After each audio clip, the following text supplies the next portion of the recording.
Dear students, good morning.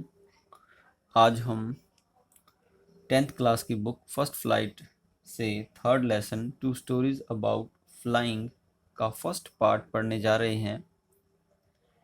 ये दो कहानियां हैं। फर्स्ट पार्ट में जो कहानी है हिज फर्स्ट फ्लाइट है, इसी के नाम पर बुक का नाम पड़ा है। और सेकंड ब्लैक एरोप्लेन है। तो आज हम his first flight story read करेंगे।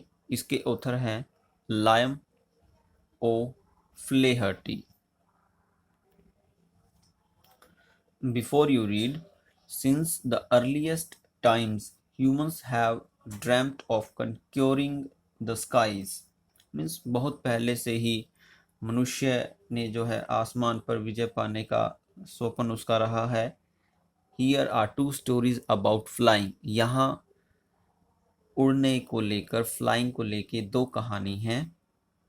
जो फर्स्ट है जो आज हम रीड करेंगे, a young seagull is afraid to fly. एक यंग सीगल, एक समुद्री पक्षी है जिसको उड़ने से डर लगता है। How does he conquer his fear, कैसे वह अपने इस डर पर विजय पाता है। जो सेकंड स्टोरी है, a pilot is lost in storm clouds. एक पायलट की है जो तूफानी बादलों में खो जाता है। डज ही अराइव सेफ, क्या वो सुरक्षित पहुंचता है। हु हेल्प्स हिम, कौन उसकी सहायता करता है। हाँ जी, हिज फर्स्ट फ्लाइट, उसकी पहली उड़ान। यहाँ पे एक जो यंग सीगल है उसकी पहली उड़ान के बारे में हमें बताया गया है कि कैसे वो उड़ना सीखता है। The young seagull was alone on his ledge. जो यंग सीगल था वो अकेला था लैज पर। लैज क्या है, यहाँ दिया हुआ है, एक narrow horizontal self projecting from A wall और ए क्लिफ, यानी कि चट्टान में एक बीच में थोड़ा बाहर की तरफ निकला हुआ भाग। अभी एक पिक्चर में भी है, मैं इसको पिक्चर से ही बताने की कोशिश करता हूँ। अब आप ये देख सकते हैं कि ये चट्टान में से बीच में से बाहर निकला हुआ है, तो ये लेज है जिसको हिंदी में शिलाफलक भी बोला जाता है। The young seagull was alone on his लैक। जो यंग सीगल था वो शिलाफलक पर अकेला था, मीन्स चट्टान का जो बीच का उभरा हुआ भाग, बाहर की तरफ निकला हुआ भाग, उस पर वो अकेला था। His two brothers and his sister, उसके दो भाई और बहन, had already phloem away the day before, means दिन निकलने से पहले ही वो उड़कर जा चुके थे। He had been afraid to fly with them, उसको, उस यंग सीगल को उनके साथ, अपने भाई बहन के साथ उड़ने में डर लगता था। somehow when he had taken a little run forward to the brink of the ledge and attempted to flap his wings, he became afraid. somehow means किसी तरह, when जब, he had taken a little run जब उसने थोड़ी दौड़ लगाई, forward to the brink, brink होता है किनारा, लैज, लैज होता है वही जो मैंने अभी बताया शिलाफलक, जिस पर वो है चट्टान का जो उभरा बाहर की तरफ निकला हुआ भाग।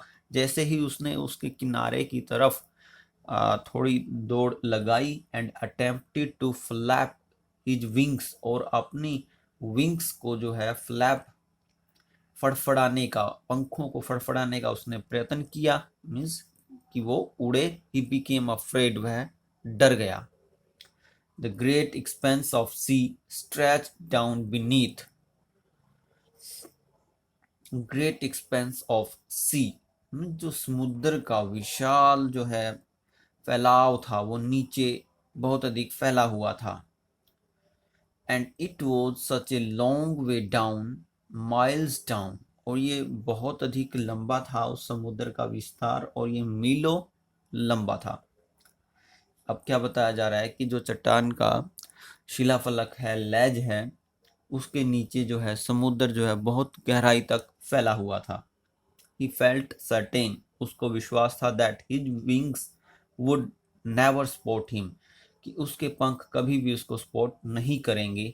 सो ही बेंट हिज हेड, इसलिए उसने अपने सिर को झुकाया, and ran away back to the little hole under the ledge where he slept at night, और वो वापिस आया उस छोटे हॉल के पास, अंडर द लैज जो शिलाफलक के नीचे था, where he slept at night जहां वह रात को सोया था, even when each of his brothers and his little sisters, यद्यपि उसके दोनों भाई और छोटी बहन, whose wings were far shorter than his own, जिनके पंख इस यंग सीगल की बजाय छोटे थे, ran to the brink, वो किनारे की तरफ दौड़े, flapped their wings, उन्होंने अपने पंखों को फड़फड़ाया, and flew away, और उड़ गए. He failed to muster up courage to take that plunge. plunge होता है कोई jump.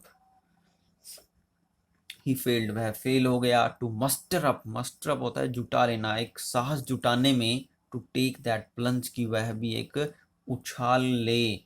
Which appeared to him so desperate, जिससे जो है उसको बहुत अधिक निराशा हुई. His father and mother had come around, उसके पिता और उसकी माता had come around calling to him, उसके पास आए और वो क्या पुकार रहे थे, श्रीली ऊंची आवाज में.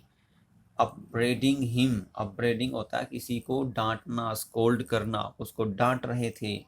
threatening, वो उसको धमका रहे थे. to let him starve, कि तुम भूखे रहोगे. on his ledge, इस शिलाफलक पर, अपने शिलाफलक पर. unless he flew away, जब तक कि वह नहीं उड़ेगा. But for the life of him, परंतु खुद के जीवन के लिए, खुद को जीवित वो रखने के लिए, ही कुड नॉट मूव, वह नहीं हिल सका. इट मीन्स वो कहाँ रहा, उस लैज शिलाफलक पर ही रहा. दैट वॉज 24 hours एगो, 24 घंटे ये पहले की बात थी. Since then nobody had come near him, तब से कोई भी उसके पास नहीं आया था. द डे बिफोर, दिन पहले, एक दिन पहले की बात है. ऑल डे लॉन्ग, पूरा दिन. He had watched his parents, वह अपने माता पिता को देखता रहा. Flying about with his brothers and sister, जो उसके भाइयों और बहन के साथ उड़ रहे थे. Perfecting them in the art of fly, और उनको उड़ने की कला में वो परफेक्ट बना रहे थे, निपुण बना रहे थे. टीचिंग देम, वो उनको सिखा रहे थे. हाउ टू स्किम, कैसे. स्किम होता है, साइड में मीनिंग हम देख सकते हैं, राइट साइड में मीनिंग दिया हुआ है. To move lightly just above a surface, means पानी के तल को टच कर जाना. Teaching them how to skim the waves, कि कैसे लहरों को टच करके निकल जाते हैं. And how to dive for fish, कि कैसे मछली के लिए गोता लगाते हैं या डुबकी लगाते हैं. He had in fact seen his older brother, उसने वास्तव में देखा अपने बड़े भाई को. Catch his first herring, herring भी एक फिश है, जिसने अपनी पहली मछली को पकड़ा. एंड डिवोर इट होता है उसको निगल गया, उसको खा गया. स्टैंडिंग ऑन ए रॉक, वह रॉक पर खड़ा था. वाइल हिज पेरेंट्स, जबकि उसके माता पिता. सर्कल्ड अराउंड, उसके चारों ओर थे. रेजिंग ए proud cackle, proud cackle means, cackle होता है एक प्लेजेंट साउंड, एक अच्छी साउंड. प्राउड मीन्स घरों में जो है वो आवाज निकाल रहे थे, खुशी वाली आवाज निकाल रहे थे. किसके लिए, उस यंग सीगल के भाई के लिए, जिसने अपनी पहली मछली को पकड़ा और निगल गया. एंड ऑल द मॉर्निंग, और पूरी सुबह. The whole family had walked about on the big plateau midway down the opposite cliff, taunting him with his cowardice. And all the morning, और पूरी सुबह. the whole family, पूरा परिवार. had walked about, चल रहा था. on the big plateau, plateau होता है पठार, एक बड़ा पठार. पठार ऐसा भाग होता है जो अपने आसपास की धरती से थोड़ा ऊंचा उठा हुआ और फ्लैट होता है. तो बिग प्लेट्यू पर उसका जो परिवार चल रहा था। और ये बिग प्लेट्यू कहाँ था? Midway down the opposite Cliff, means जिस चट्टान पर वो था उसके ऑपोजिट, उसके सामने वाली चट्टान के मध्य बीच में एक पठार था। उस पठार पर उसका पूरा परिवार वहां मूवमेंट कर रहा था। टॉन्टिंग हिम, टॉन्टिंग होता है किसी का मजाक उड़ाना, और मजाक उड़ा रहा था। विद हिज कावर्डिस, उसकी कायरता का। क्यों क्यों उसकी कायरता का मजाक उड़ाया जा रहा था? क्योंकि वह उड़ने में सक्षम नहीं है। The sun was now ascending the sky, अब जो सूर्य है वो आसमान की तरफ बढ़ रहा है। इट मीन्स दिन निकल रहा है। ब्लेजिंग ऑन हिज लैज, और उसके जो चट्टान का जो उभरा हुआ बाहर आया हुआ भाग है, शिलाफलक है, वहां पर सूर्य चमक रहा है। दैट फेस्ड द साउथ, और इसका मुंह किसकी तरफ है? इस शिलाफलक का फेस साउथ की तरफ है। ही फेल्ट, उसने महसूस किया, द हीट, गर्मी को, because he had not eaten since the previous nightfall, क्योंकि उसने पिछली रात से कुछ भी नहीं खाया था, तो उसको जो है गर्मी काफी महसूस हो रही थी। He stepped slowly, वह धीरे धीरे चला, out to the brink of the ledge, उस लेज के किनारे तक, and standing on one leg, और एक ही टांग पर वह खड़ा हो गया, with the other leg hidden under his wings, और उसने अपनी दूसरी टांग को पंखों में छिपा लिया। He closed one eye, उसने एक आंख को बंद किया, then the other, फिर दूसरी आंख को बंद किया, and pretended to be falling asleep, और क्या उसने बहाना किया कि वो सोया हुआ है। Still they took no notice of him, किसी ने भी उसकी तरफ ध्यान नहीं दिया। He saw his two brothers, he saw his two brothers, उसने अपने दो भाइयों को देखा, एंड हिज सिस्टर, अपने सिस्टर को देखा, लाइंग ऑन द प्लेट्यू, जो उस पठार पर लेटे हुए थे। डोजिंग मीन्स हल्की नींद भी ले रहे थे। With their heads sunk into their next, जिन्होंने अपनी सिरों को एक दूसरे की गर्दन में टिकाया हुआ था।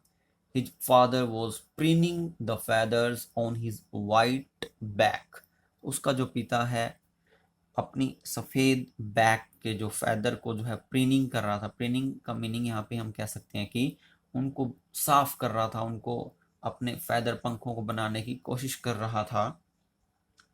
Only his mother was looking at him, केवल उसकी माता ही उसकी तरफ देख रही थी। She was standing on a little high hump on the plateau, वह उस पठार में एक उभरा हुआ भाग था। पठार में भी एक उभरा हुआ भाग था जिसको हम क्या बोलते हैं? हम्प। तो वह उस हम्प से खड़ी देख रही थी।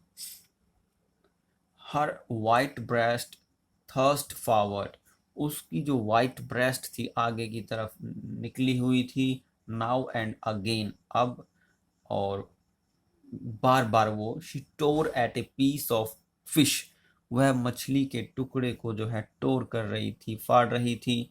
दैट ले एट हर फीट, जो उसके पाँव के नीचे था। And then scraped each side of her beak on the rock, और अपनी चोंच की प्रत्येक साइड को वो चट्टान से जो है शार्प करती थी, तीखा करती थी। The site of the food मैडन्ड him, जो भोजन का जो दृश्य था उसने इस यंग सीगल को पागल कर दिया। How he loved to tear food that way, कि उसको भी इस तरीके से भोजन करना कितना अच्छा लगता था। स्क्रैपिंग हिज बीक, वह भी अपनी चोंच को जो है शार्प करता। Now and again to whet, रगड़ना, स्क्रैपिंग का मीनिंग होता है रगड़ना, कि वह भी जो अपनी चोंच को रगड़ता, अब भी बार बार, टू वेट इट, इसको शार्प करने के लिए। तो यहाँ तक सिर्फ हाफ पार्ट ही इस वीडियो में हम करेंगे, बाकी का पार्ट मैं नेक्स्ट वीडियो में अपलोड करूँगा। तो उम्मीद है आपको समझ आया होगा। Thank you, good bye.